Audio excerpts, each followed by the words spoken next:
What's good with y'all boys? It's Ricey and we back with another video. And for today's video, I am officially giving y'all the part 2 of the Ironfist guide. If you did not watch part 1, I definitely go and recommend watching it. I basically went over all the basic tips for Ironfist, but in this video, I want to kind of explain the buffs, what changed about him, the new playstyle that you should be using with this new Ironfist, and basically just how you should be playing Ironfist overall. In my opinion, I think Ironfist is extremely strong this season, and if you play him correctly by using his percent damage how you should normally be using it, then you will easily climb the ranks extremely fast, chat. Alright, so I do want to go over the main changes of Ironfist this season. So basically what they did was they took away his 10% damage boost from the Luna team up and basically gave him an AoE heal. This AoE heal is extremely strong because as you can see, it does end up giving you ult charge, and it ends up giving you 10% ult charge if you heal at least 2 people in your healing. So basically with this, you should basically literally always be healing just so you can build your ult up a little bit faster. As you see here, I'm at 31% healing, or at 31% ult charge, and I go up to 42% ult charge there. So basically healing your teammates gives you around 10% ult charge. I don't know if it actually scales if you're healing more than one person, but overall it does give you 10% ult charge. And here I'm gonna test it on one person, and yeah, it does look like it heals a little bit slower if you heal one person. So you definitely should be trying to heal at least multiple teammates at once. The main use I like to use with this heal is just sitting in my backline and trying to heal my healers. It is kind of like a running joke in the community right now with Ironfist when he just heals his teammates, but it is extremely strong. I definitely recommend using it in that way. You can basically give your Luna an extra 100 overhealth, basically giving her around 375 HP, making her undiveable. It literally makes her undiveable. I'm not even joking, chat. If they have a BP on their team, you can out heal the BP's damage. You can give your Luna 375 HP so the BP won't even be able to kill your Luna. Also, it gives Sue Storm around 350 HP. So basically imagine having 2 healers with 300 HP sitting in your backline. They are virtually unkillable as long as you have a Luna Snow on your team. And the next changes that they changed with Ironfist this season was they lowered his normal damage. So basically you're not going to be doing as much damage as you were before with your normal punches. But in my opinion, it's not that bad because you can still do the one-shot combo. So honestly, it's not even as bad as a nerf as we thought it was, because technically he still has his 10%. You'll just be doing a little bit less damage on the normal hits, but like I said, you can still do the one-shot combo, so honestly it doesn't really matter that much.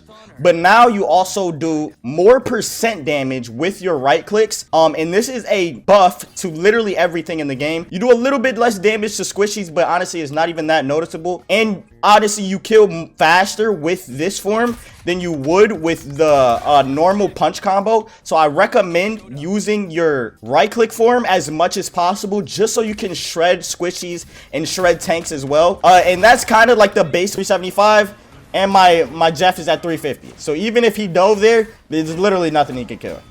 End up blocking the damage here, going back to my teammates because I know my heal is coming off cooldown. Heal my teammates. We're still winning the fight. Give them 375. We just automatically win the fight, bro. Like, it's nothing they can do, chat. There is nothing they can do here. They're playing BP. His character is countered here. They're playing Psylocke, or they were originally playing Psylocke. His character was countered there. They're also playing Phoenix, who is also a flank character. She's also getting countered. So what do? They surrender. There's nothing they can do. Ironfist counters everything. That's all I gotta say, chat. If you enjoyed this video, if you like this guide, please like the video. Please subscribe so you can get some more Ironfist tips. I love y'all boys, and I hope your Ironfist games go beautiful. All right, peace. Have a 30% damage reduction, and you can fly. Like, why would you not be in this form, chat? Also, with the percent damage changes of Ironfist, you should be trying to target the tanks at least 90% of the time. The extra 10% of the time, you should be either flanking or peeling for your supports with your self-heal. The empower state of Ironfist basically makes him a mini Wolverine that literally never gets banned. So there is literally no reason to not play Ironfist this season. He's literally just, at this point, Wolverine. He can shred tanks extremely fast. He can dive the backline, he can block damage, and now he can heal his teammates. So there's literally no reason to not be playing Ironfist right now, chat. But also, if you haven't been checking out my stream recently, you would know that Ironfist actually burns tanks that are over 700 HP through support ults now. I'll try and show some clips on stream of me like shredding a Groot and a Venom, but literally he kills through support ults as long as whoever you're targeting is targeting them as well. So you can literally kill through Luna ult with the new percent damage buffs now, chat. chat. Like, this character just demolishes tanks. He demolishes the backline, and he can get out of any situation just by kicking away. Like, it's genuinely insane. Like, this character, I don't know. I don't want to say too much, chat. All right, so enough talking about the buffs. I kind of want to talk about Ironfist's movement because his movement is extremely strong and it's very underrated. I've seen a lot of people say that Ironfist just sucks after the movement nerfs, but honestly, the movement nerfs weren't even that big of a problem. Basically, with Ironfist, you should literally always be moving. There's literally no reason for you not to be using your triple jumps or your kick or your flight movement. And in my opinion, Ironfist has probably the second best movement in the game other than Spider-Man. So his first movement that he has is obviously his triple jumps. You should always be using this either to get in and out of the fight, also to stop people from shooting you midair. These are really strong because it basically gives you a dodge midair. Like, nobody else can do this in the game, so you should be using this to your advantage, and this basically gives you 360 movement. You should literally always be jumping on this character. And also, if you didn't know, now Iron Fist just got a recent nerf on his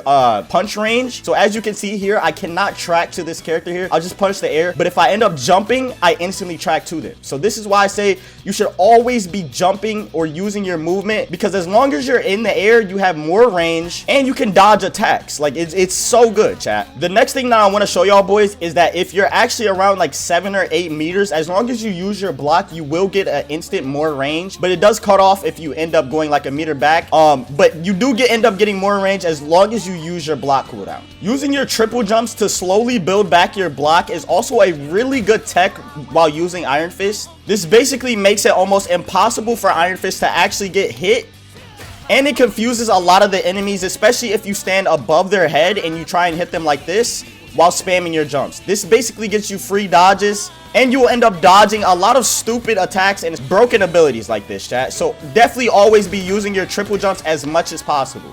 The next movement tech that I want to go over is Iron Fist Flight, and I say this in every single guide that I make. Iron Fist Flight is still extremely broken, and you should be using it as a short getaway tool, not as a getaway tool where you're just swinging like you're supposed to be Spider-Man. You're not supposed to be flying across the map. You're supposed to use this movement to get on top of small ledges like this. So only be using the movement to either get to a small height into a better position or escape a really bad position. And as you can see there, I am in the middle of my flight using my triple jumps so I can get to a height faster. But you have to be careful, because if you use it wrong, you will get stuck on a ledge and instantly kill yourself, exactly how I did there. So just be careful of the flight and try not to catch your legs on anything. Just try and fly above it, and then you can just land safely on top like this. This flight becomes way better if you end up using your triple jumps in the middle of it. As you can see, my flight is way faster. Obviously, I have cooldowns on right now, but if you have triple jumps, obviously this will make you so much faster. The next thing I want to talk about is Iron Fist Kick, and I say this also as well in every single guide, but Iron Fist basically has two techs with his kick. So with this kick, you basically, if you look all the way up, you will go further than you normally go. But if you look up, you will go around like 25 meters. But if you look straight, you will only go around like 18 to 20 meters. This will also shorten the distance if you're looking down. So what I recommend doing if you're ever attacking a person, you should always be looking down at your target just so you can one-shot them faster. Or just hit the full amount of the kick. Because I have a lot of people randomly ask me, oh, Ricey, how do you hit your kick so often? I don't know how to hit my kick. So if you look up, it's a little bit harder for you to hit your kick, but you can still hit it. But if you look down, it's way easier and you'll go a shorter distance. All right, and the next tech that I have with the kick is basically you can do a little B-hop if you land at the correct time. You can do this up to, I think, around like 2 or 3 times. But after the second time, it does get a lot harder. But as long as you just use it like that, you can literally go an infinite distance, what it looks like. I think this is around like 50 meters maybe, I would say. That's 30 meters right there, so this is probably like 50, I would say. But yeah, you can B-hop as long as you don't have anything like blocking your head and you're basically in an open space. You can end up B-hopping. Okay, now I kind of want to go over the bugs that Iron Fist has right now. Awkward bugs right now. I can't really show them in practice range because I think it's only a bug in game right now. But if you didn't know, Iron Fist has a bug right now where if you're blocking in game with your ultimate, it just for some reason randomly cancels your block. I don't know what's going on, but for some reason in practice range I can't show you guys. But if you ever been watching my streams, or if you just play Iron Fist yourself, you've probably encountered this bug. So I definitely recommend playing safe and playing a little bit more passive in your ultimate and try to avoid the blocking bug. Basically what happens in game is whenever you're punching, for some reason it does not cancel your punches for your block anymore. It just completely cancels out the block and makes you continue punching. So what I recommend doing is just letting go of your left click and then pressing block and then going back into your left click. You could also use the nug tech and just by pressing left click and it will automatically do a normal combo, as you can see here. And then also if you just press the left click one time, it does do a little knockback, so you can combo that into your kick and do a one-shot combo like that as well. Alright, and the last bug that we have with this character is, I'm pretty sure this was not a shadow nerf, but people were saying it was basically a bug. But as you can see here, from 5 meters, I cannot track this robot here. But if you go around to like 4 or 3 meters, you can instantly start tracking him again. I'm pretty sure this is the bug, but also knowing these devs, they probably did like actually just nerf this character. But people were saying it was a bug in game and in practice range, so I don't really know. Let me know what y'all know in the comments. I would love to hear y'all thoughts. But yeah, like I said originally, the only way to like counteract this is by either jumping, or you could use just the normal right click and then you get more range that way. But yeah, that's basically enough for this Iron Fist guide. I'm probably gonna do a small quick VOD review just so I can show y'all the real playstyle that you want to be using with this character and basically show y'all how you guys should be brawling in the first place. But if you did enjoy this video and you made it this far, make sure to like the video and also subscribe if you want more content like this, chat. And yeah, enough yapping, let's get right into the VOD, man. Alright chat, I finally found a game, and this was a game where we just kind of rode through them just a little bit, but I feel like I played perfectly here. I didn't die a single time. We ended up having 1.4k healing using the new Luna team up and ended up with 8,000 damage at the end of the game. As you can see, we did end up banning the meta bans in my opinion. I like to ban Torch because in my opinion, it's really hard to kill a Torch who's just getting hard pocketed the entire game. He also provides a lot of damage into your backline, so I definitely recommend either banning this character at a higher rank. You also want to ban Emma because it's extremely hard for an Iron Fist to sit in the front line and brawl when Emma is in the game trying to grab him constantly. Alright, to start off here, I ended up starting in the front line. I'm looking back towards my team trying to see if I need to peel or not. But I am just sitting in the front line. I use my self-healing here just so I can heal my tank up and my Jeff a little bit. But you can see here I'm still playing on top of the tanks because that's where you'll get most of your damage. And you notice how I instantly feed in to get my block and to go into my empowered state form here. You see I'm instantly turning to burn the tanks instead of sitting on top of this Phoenix and slowly burning her. Also, just me doing this will put me into a safer position than I would be trying to burn this Phoenix here. But as you can see, I'm making the tanks back up, forcing him to turn around, and basically letting my tanks take more space since he has to back up now. Here, I'm looking to take an off angle. I want to go into the backline here just so I can disrupt the backline and maybe make a little bit more space for my team. Ended up blocking, trying to instantly go into my empower state form here. I go on the Phoenix, I think. Yeah, I go on the Phoenix here. Try and stop her from doing anything. Ended up getting bubble and kind of saved. So I noticed the first problem that I did here. I was not peeling for my BP. I mean my backline for the BP here. Now I'm starting to peel. Now I realize that the BP is going to be there. So now I'm going to try and start peeling for that a lot more. But as you can see, I'm diving here. This is a terrible dive. You should never ever do a dive like that, especially after losing a healer. The only reason I do that is because I had all of my cooldowns and I felt like I could get out there. But as you can see here, they end up using an ult. My Magneto misses his rock. And then I'm instantly going on the BP. Just trying to force out the cooldowns from the BP. Now BP will go into the fight, missing a dash. Unfortunately, we do lose the fight because I wasn't peeling again. And yeah, that's basically what happens if you do not peel with Iron Fist this season. Like, he is basically the ultimate bodyguard. You should be on bodyguard Fist this entire season, chat. And in my opinion, I think it's fun, bro. I think it gives him more of a purpose. And we do a lot more damage than what we were doing before. So I think it's fun in my opinion. But here I'm just looking out for the BP. I'm trying to figure out where he's at. Now you see me actually peeling. Unfortunately, I didn't try and peel for my team by healing them there. But now you start to see me slowly realize that I have to do that. I'm walking with the tanks here, trying to shred their tanks. End up trying to help my Thor here in their backline. Farm up my block real quick. Got my ultimate, so now I'm going to wait for their support ults to leave just so I can ult. I know that their Luna ult is coming down. They don't have dagger either. Running into the backline, kill the support. Now I'm going for the Luna. And we just instantly win this fight after this. That's how you should be using your Iron Fist ult basically every single fight. You should only use your Iron Fist ult if they have no support ults, right? Unless you're trying to force out a support ult and you guys are up on support ults here, right? So here, let's say we're in a position like this. Luna has her ultimate. Our Luna has her ultimate. If I sit here and I ult early here, but I didn't have ult at the time, but if I sit here and I ult early here, I end up forcing their Luna ult, and now we have the better Luna ult on our team, and we just automatically win this fight because we have more survivability than they do. So that should really be the only time you should be using your ult early, is if you're in a situation like this where you can use your ult early. All right, so we've capped the point, and my Thor ends up picking off the cloak and dagger. So now my team is kind of walking forward to take space here, just so they don't walk up and take any space while they're down a healer.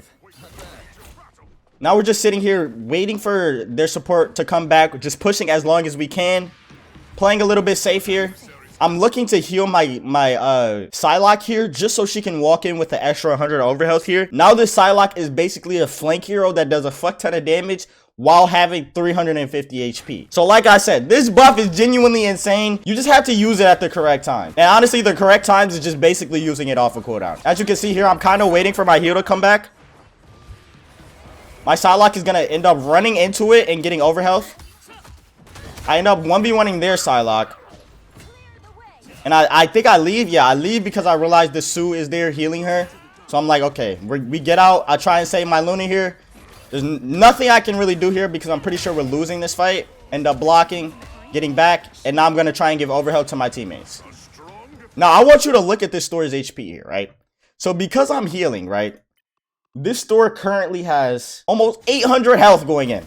he has 800 health going in because I gave him just a tiny bit. I didn't give him the max overhealth, but I gave him just a tiny bit of overhealth there. We end up killing this tank, brawling in the front line. I'm still brawling here. I do want to play safe because I realized that I don't have block. We kill this Psylocke. We walk in. Phoenix ult comes out. And now all I'm doing here is just kind of just wanting to force them back. I don't want them to walk forward at all here.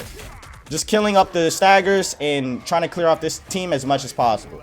Giving my Jeff healing here.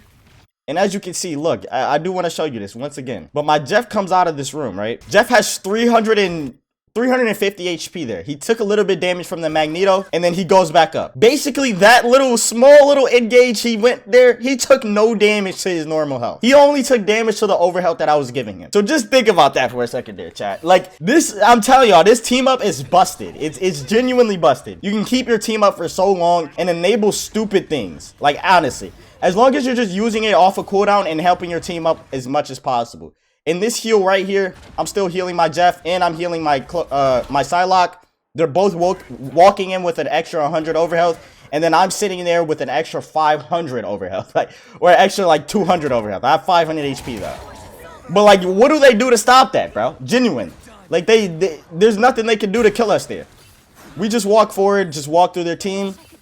They literally can't do anything here.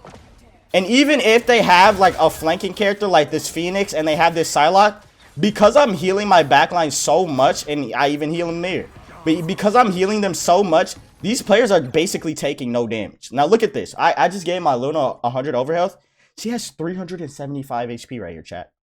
This Luna Snow has 375 HP right here as a Luna Snow.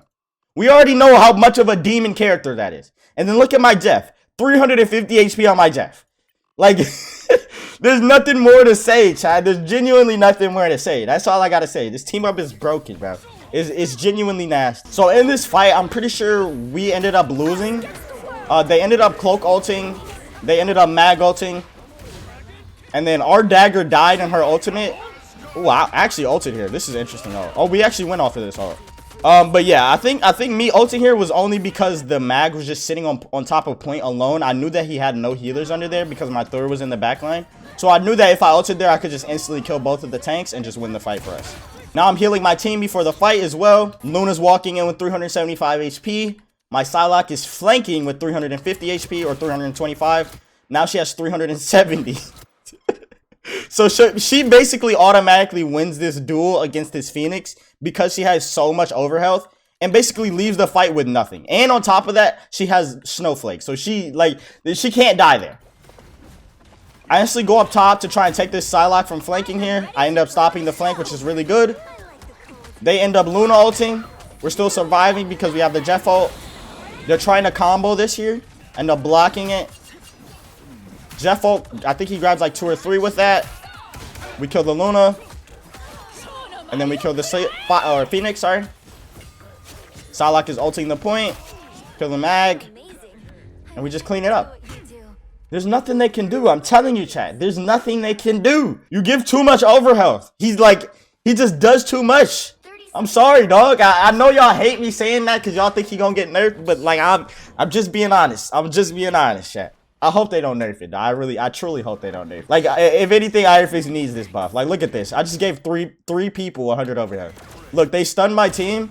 And basically, none of them take damage because I gave them so much overhealth. Like, that probably, right there, that probably would have been a one-shot. Like, he probably would have killed my Luna there. Let's actually check. So, my Luna's 375 HP. He burns them, explodes. Okay, he wouldn't have killed her, but he definitely would have gotten her at least 1 HP there. Okay, here, I'm brawling in the front line, helping them out a little bit. Just playing my life, trying to play safe here. I end up hearing that there's a BP behind, so I instantly back up behind to peel for the BP. I'm just playing for my heal here. I just heal up my team. Now my Luna's back to 3.